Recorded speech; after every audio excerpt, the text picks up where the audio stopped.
Keanu Reeves stood at the counter, dusty boots scuffing the pristine floor when Sarah snapped, "That watch costs more than your life, back off."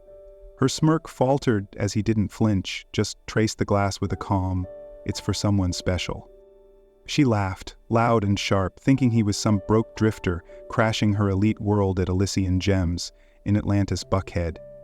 Emily, her snarky sidekick, joined in, mocking his faded jeans, but then he asked about rotor engravings. Technical, precise, stumping them both. The air shifted. A suited hotshot burst in, shouting, "Keanu Reeves, my man!" Sarah's face drained white. This wasn't just a guy, he was here for a dying kid's dream, and they'd trashed him. What started as her power trip spiraled into a viral reckoning, one that'd break her pride and remake her soul. Keanu Reeves didn't look up when Sarah's voice cut through the air again, sharper this time. "Sir, that's a limited edition piece. You might want to step back before you smudge it." Her words dripped with venom, still stinging from their clash moments ago. He stood there, unfazed, motorcycle helmet tucked under his arm, fingers brushing the edge of the counter at Elysian Gems. The watch gleamed under the glass. Gold-white casing, hand-stitched leather strap, a price tag that screamed exclusivity. Sarah's smirk lingered, but Keanu's calm held steady. "I'm just looking," he said, voice low, almost a whisper, like he didn't need to prove anything to anyone. He moved along the display cases, each step deliberate, eyes locked on the craftsmanship. The way he studied the watches wasn't casual, it was reverence, like he saw something alive in the gears. Sarah hovered nearby, arms crossed, her navy blazer crisp against her frame. She prided herself on reading people. Rich clients got her charm, strays got her scorn.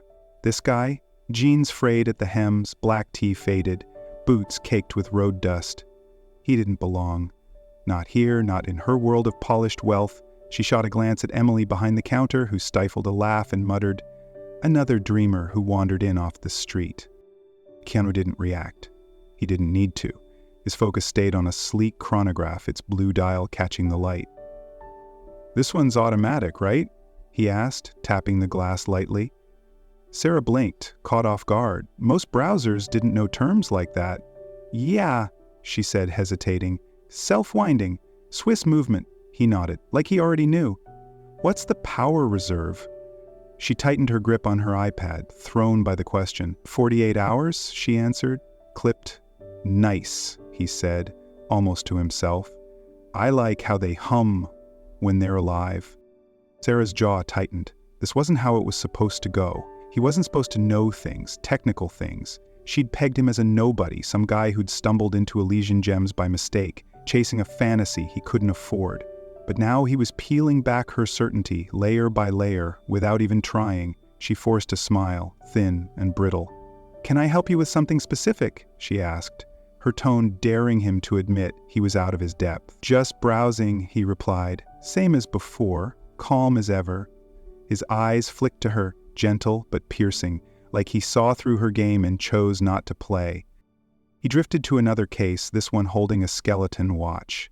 Gears exposed, ticking like a heartbeat. He leaned in close, studying it with that same quiet intensity. Sarah watched, her patience fraying.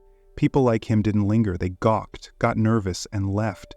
But Keanu moved like he had nowhere else to be, like the store was his to explore. It unnerved her. "You a collector or something?" she asked, voice sharp, trying to pin him down. He smiled faintly, almost sad. "Sometimes. Today's not about me, though." That stopped her cold. The air shifted, just for a second, and she felt a flicker of something. Doubt, maybe? Who was this guy? She shook it off, retreating behind her iPad, tapping at inventory numbers like they'd shield her from the unease creeping in. Emily leaned over, whispering, "Bet he's gone in 5 minutes." Sarah nodded, but her eyes stayed glued to him. He didn't rush. He didn't fidget. He just kept moving, hands in his pockets now, like he was walking through a memory instead of a store. Keanu paused at the end of the row, glancing back at the first watch, the one Sarah had snapped at him about. "Could I see that one?" he asked, voice soft but firm. She froze, fingers hovering over the screen. You mean the limited model? She said, disbelief creeping in. Yeah, he said simply, meeting her gaze. There was no challenge in his eyes, no arrogance, just a quiet certainty that made her stomach twist. She wanted to laugh, to tell him to get real, but something held her back.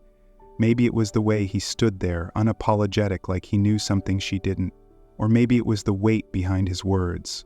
It's for someone special. Whatever it was, it cracked the armor she'd built, just enough to let the first sliver of truth slip through. Sarah's heels clicked hard against the floor as she closed the gap between her and Keanu. He'd stopped in front of the limited edition watch again. Gold-white casing, leather strap stitched by hand, 75 grand staring back through the glass. That's a commemorative piece, she said, voice ice cold, the word exclusive landing like a shove. She wanted him to feel it, to shrink under the weight of a world he couldn't touch. But Keanu didn't budge. He tilted his head, eyes tracing the watch's curves. I like how the gears move, he said, soft but clear. It's like a story ticking through every beat. Her breath caught. That wasn't the answer she'd braced for. No awkward stammer, no quick retreat, just this quiet, poetic thing that slipped past her defenses. She masked it fast, lips curling into a smirk. They're technical pieces, she shot back, and obviously not cheap. The dig hung there, sharp and deliberate, daring him to flinch. He didn't. He just smiled. A small, real smile that made her feel like she'd missed something big. Emily piped up from the counter, voice dripping with sarcasm. Yeah, not everyone can swing that kind of cash, you know. She flicked her eyes to Sarah, and they traded that look. Smug, certain, like they'd already won.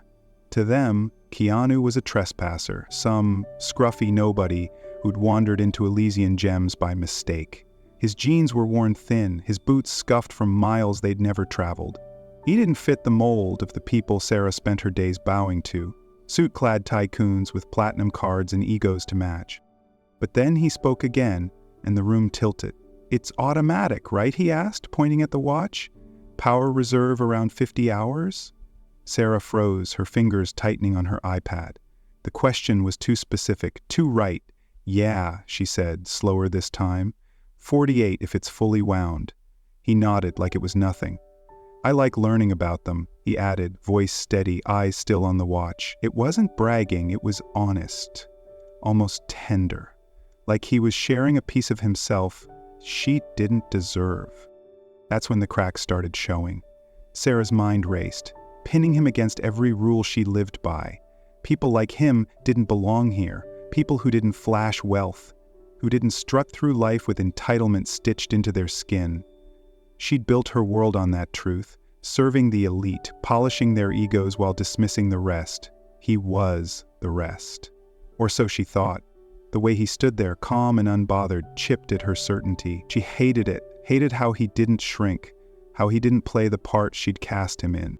You into watches or something? She asked, sharper now, trying to claw back control. He glanced at her, eyes gentle but deep, like they could see the walls she'd built. A little, he said. I like things that last. The words hit harder than they should have. They weren't just about watches. They were about something bigger, something she couldn't name. Her smirk faltered, and for a split second she felt small. Not him, her. Emily leaned over the counter, whispering loud enough for him to hear. Probably thinks he can charm his way into affording it. Sarah forced a laugh, but it came out hollow. Keanu didn't bite. He just moved to the next case, hands in his pockets, studying a chronograph like it held a secret he needed to unravel. This one's got a smooth rotor, he said, almost to himself. You can feel it when it wants. Sarah's throat went dry. He wasn't guessing, he knew, and every word he said pulled the ground out from under her. She stepped closer, voice tight. Look, these aren't toys you play with. They're investments, serious ones. She wanted him to back off, to admit he was out of his league, but Keanu looked up, meeting her stare, and said, I know. That's why they matter. It wasn't defiance, it was truth, raw and unfiltered, and it cut deeper than any insult she could have thrown. She'd spent years measuring people by what they owned, what they wore, what they could prove, but he didn't prove anything. He just was. Her chest tightened. This wasn't how it worked. He was supposed to stumble, to leave with his head down, not stand there unraveling her world with every quiet word. "What are you even doing here?" she snapped, louder than she meant to. He paused, then said, "Looking for something worth giving." It wasn't an answer she could fight. It was a mirror, reflecting every judgment she'd made, every wall she'd built to keep people like him out. And for the first time, she wondered if those walls were keeping her in instead. The door swung open with a soft chime, and Sarah's head snapped up. James Bennett strode in, gray suit tailored sharp, radiating the kind of wealth that made her light up. "Mr. Bennett," she chirped, voice suddenly honey-sweet. "We just got those new pieces I told you about." She abandoned Keanu mid-breath, practically gliding across Elysian gems to the far display case, leaving him standing alone by the counter. He didn't flinch, didn't shift, just watched her go, helmet still tucked under his arm, like he was studying a play unfolded. One he'd seen too many times before. Sarah fawned over James, pulling out trays of watches with gloved hands, her laugh ringing loud and practiced. Keanu stayed put, eyes drifting back to the limited edition piece he'd been fixated on. Gold-white casing, leather strap, a small fortune locked in glass. He didn't interrupt, didn't demand attention. He just waited, calm as ever, like the world could spin around him and he'd still be the steady center. When Sarah finally circled back, her patience had worn thin. "Still browsing?" she asked, voice clipped, edged with irritation. "Yeah," Keanu said, nodding toward the watch. "I'd like to see that one again." Her eyebrows shot up and a laugh slipped out, short, dry, like she couldn't believe his nerve. "You serious? That thing's worth more than a car." She hesitated, expecting him to back down, but he just met her gaze, steady and sure. "Yeah," he said again, simple as that. Reluctantly, she unlocked the case, sliding the watch across the counter like it was a test he'd fail. He didn't. He took it in his hands, cradling it with a care that made her pause. "For someone special," he murmured, thumb brushing the crown, eyes soft, with something she couldn't place. Sarah's smirk crept back, sharper now. "Hope they appreciate it," she said, loud enough to carry. "Costs more than that beat-up motorcycle parked outside."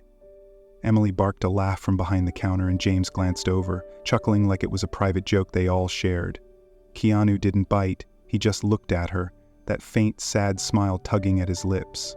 "Maybe you're right," he said, voice low, "but maybe not." The words landed soft, but they hit hard, too hard. They weren't a comeback, they were a mirror, reflecting her snide certainty back at her, and she didn't like what she saw. He set the watch down, gentle as if it might break, then pointed to the case back. "Hand engraved or laser?" he asked, leaning in slightly. Sarah blinked, thrown off again. "Laser," she said, fumbling the word. He sighed. "Just a breath, but it carried weight. Shame," he said. "Hand engraved feels more human." That word, human, hung there, heavy and alive, slicing through her sarcasm like a blade. She opened her mouth to snap back, but nothing came. He wasn't some clueless drifter. He knew too much, felt too much, and it was unraveling her fast. Her hands clenched at her sides. This wasn't supposed to happen. She'd built her whole game on sizing people up. Wealthy got respect, the rest got the door. Keanu didn't fit either box and it rattled her. "What's your deal?" she pressed, voice tight, almost desperate. "You think you can just walk in here and act like you belong?" He didn't rise to it. "I'm not here to act," he said, eyes locking on hers. "I'm here for something real." The way he said it, quiet, unshaken, made her chest ache like he'd cracked open a truth she'd spent years burying. Emily leaned forward, smirking still. "Probably thinks he's impressing us with the watch talk." Sarah latched onto it, desperate to regain ground. "Yeah, well, knowing the specs doesn't mean you can buy it," she shot back. Keanu didn't flinch. He just looked at the watch again, fingers hovering over the glass. "It's not about buying," he said, almost to himself. "It's about what it means." His voice dropped lower, softer, like he was pulling back a curtain she wasn't ready to see behind. "Time's the one thing you can't get back. That's why this matters." Sarah's breath hitched. She wanted to laugh it off, to shove his words away, but they stuck, like thorns under her skin. He wasn't talking about gears or price tags. He was talking about something deeper, something that made her feel exposed. "Whatever," she muttered, crossing her arms. But her voice shook. She'd misjudged him, and the weight of it was sinking in. He wasn't just some guy off the street. He was someone who carried stories she couldn't touch, losses she couldn't fathom. And she'd mocked him for it. He straightened up, sliding the watch back toward her. "Thanks for showing me," he said, polite as ever, but there was a shift in his eyes, something resolute, like he'd made up his mind. Sarah's stomach twisted.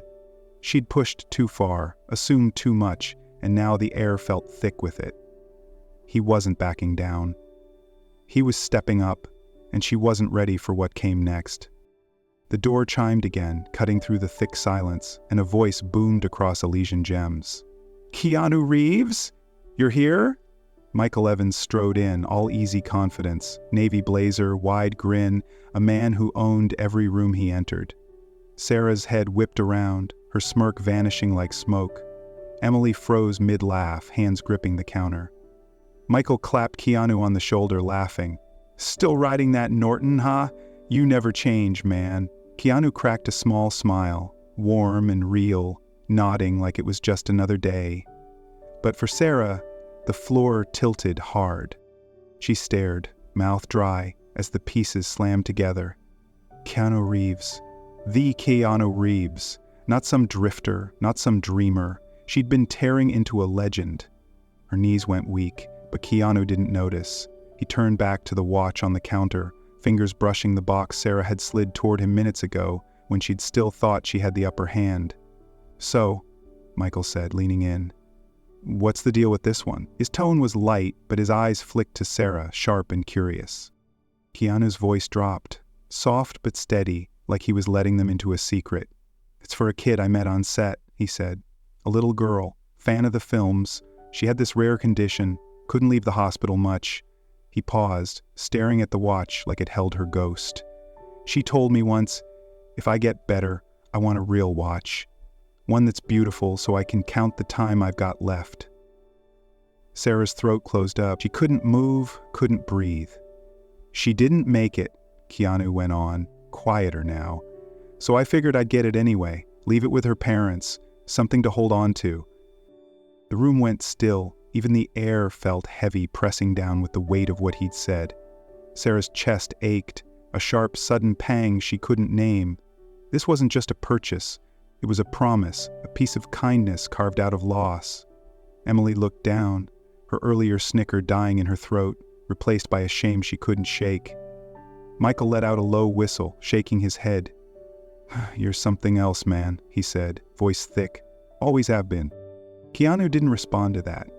He just picked up the watch box, turning it over in his hands, then set it back down with a gentleness that broke something in Sarah. "But you know," he said, almost to himself, "I don't think I should buy it here." Sarah's heart stopped. "What?" she rasped, barely audible. He looked up, meeting her eyes. Not with anger, not with spite, just a calm that cut deeper than any glare could. "This place doesn't get what time really means," he said. "What it's worth." Her hands trembled. She wanted to argue, to beg him to stay, but the words wouldn't come. He turned toward the door, helmet still under his arm, every step slow and sure, like he was walking away from more than just a store. Michael raised an eyebrow, glancing at Sarah. "You okay with letting him go like that?" he asked, half teasing, half serious. She didn't answer. She couldn't. All she could do was watch Keanu move, watch the man she'd mocked reveal a heart she'd never bothered to see. It hit her then, hard and fast, the girl's voice echoing in her head, that fragile dream of counting time. Sarah had spent her life tallying dollars, measuring worth in price tags and status. Keanu measured it in moments, in people, in things that couldn't be bought, and she'd laughed at him for it. Her eyes burned, a lump rising she couldn't swallow down.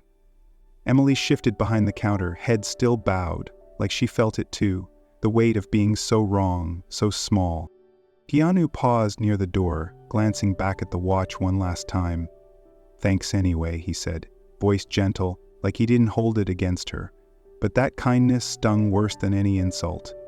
He wasn't just leaving, he was taking something with him, something she'd never get back. Michael stepped up beside him, clapping his shoulder again.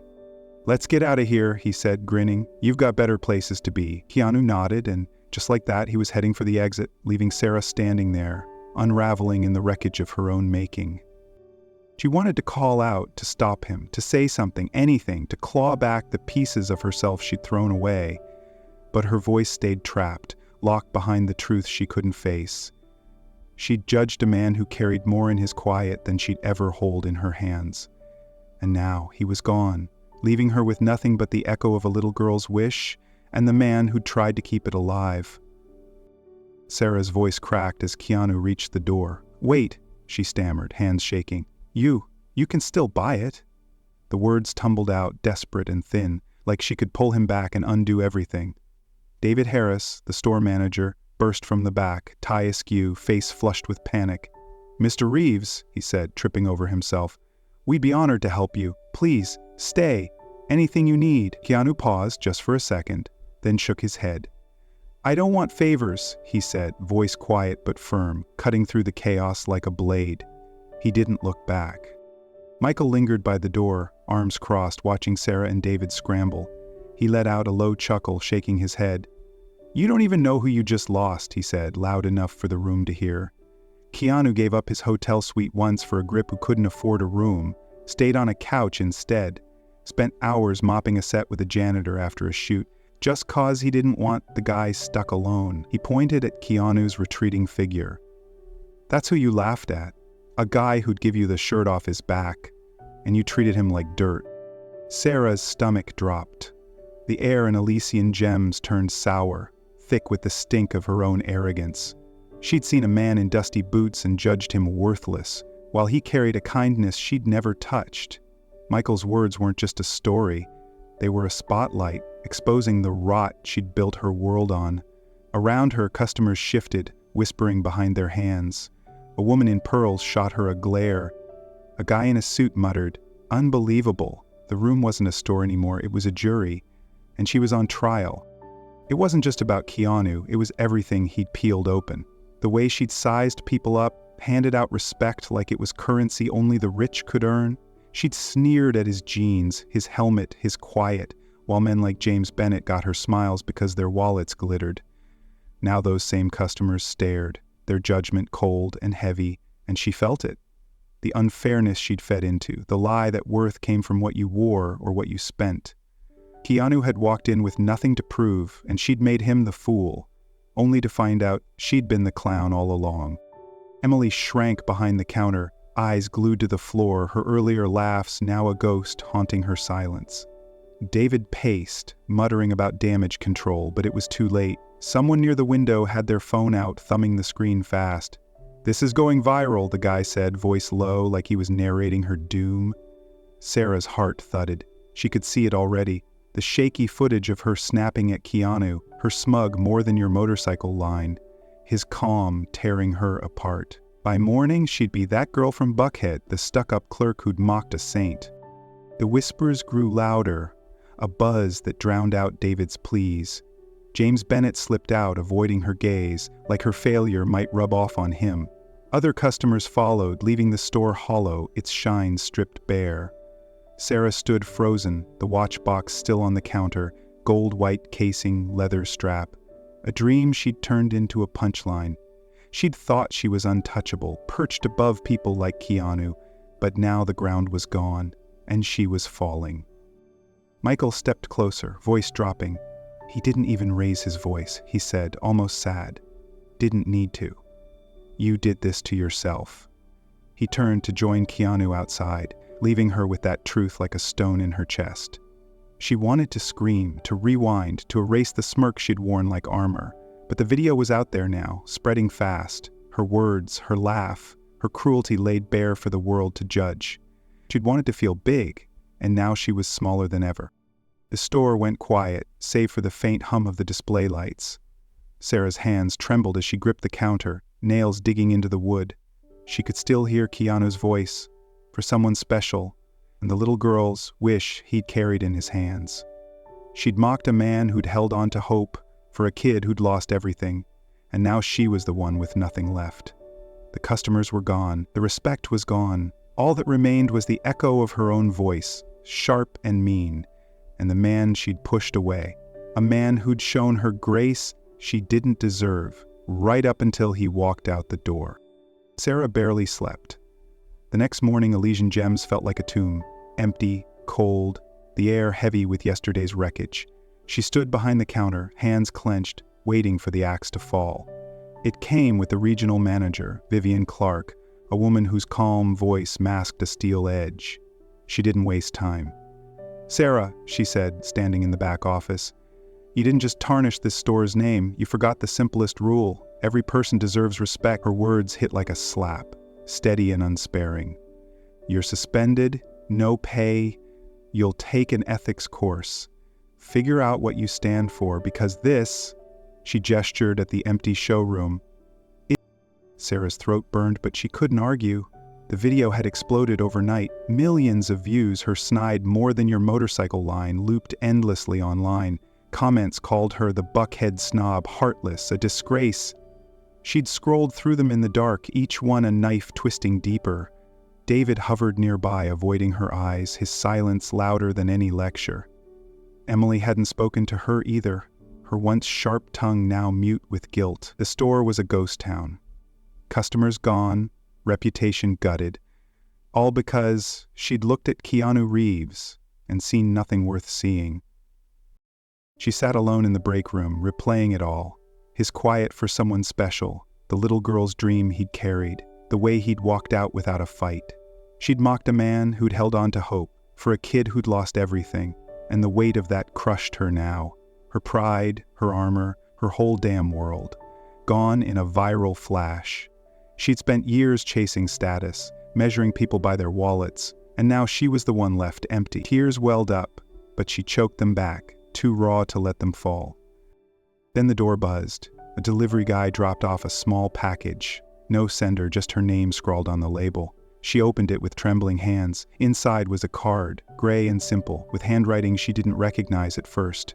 "Everyone gets a moment to choose who they'll be," it read. "Start again. Luxury isn't price. It's how you show up for people, especially when no one's watching." A coffee gift card slipped out and a yellow sticky note with 2 words. "Keep going." Her breath caught. Keanu.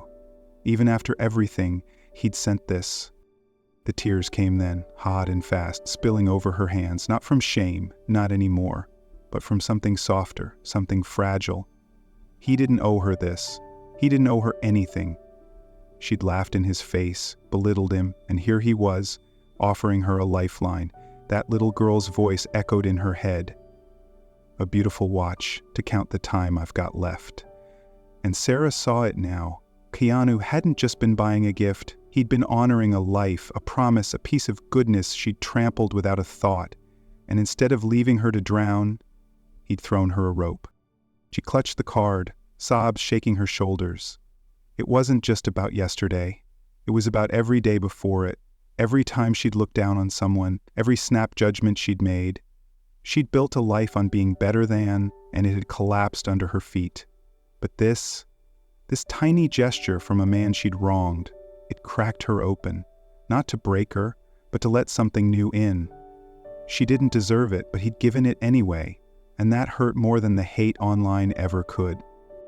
Days later, she quit, walked out of Elysian Gems with nothing but her purse and that card, leaving the blazers and the snobbery behind. She didn't know where she was going at first, just that she couldn't stay. Then she found it, a small nonprofit helping kids with terminal illnesses, kids like the one Keanu had told her about.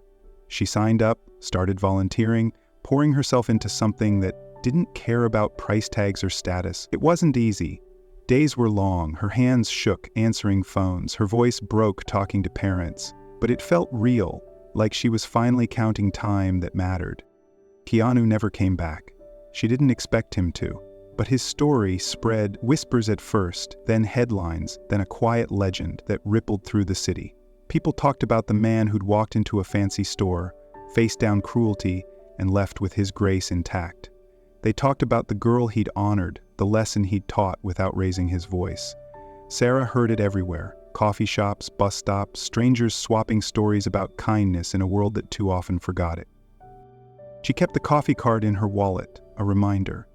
Some nights, she'd sit with it, tracing his words, and wonder who she'd be now if he hadn't walked in that day. She didn't have all the answers. Maybe she never would. But she was trying, step by shaky step, to show up differently, to see people, really see them the way he had. And somewhere out there, she hoped, he knew, his gift hadn't just been for that little girl. It had been for her too, a chance to start again, to make time mean something more. What do you think? Does one moment define us, or is it what we do after that counts? Sarah's story hit me hard because I've been her, judging too fast, missing the real stuff right in front of me. Keanu didn't just walk away, he left a mirror, showing how we treat people when we think they're nobody. Says everything about who we are. Some might say she didn't deserve that second chance. Her cruelty earned the fallout, but I see it differently. Redemption's messy, and it's not about deserving. It's about choosing better next time. What's your take? Should she have been left to sink, or was Keanu's grace the right call? Thanks for sticking with this story. Your thoughts mean the world. Drop a comment, hit subscribe, and let's keep digging into these human moments together.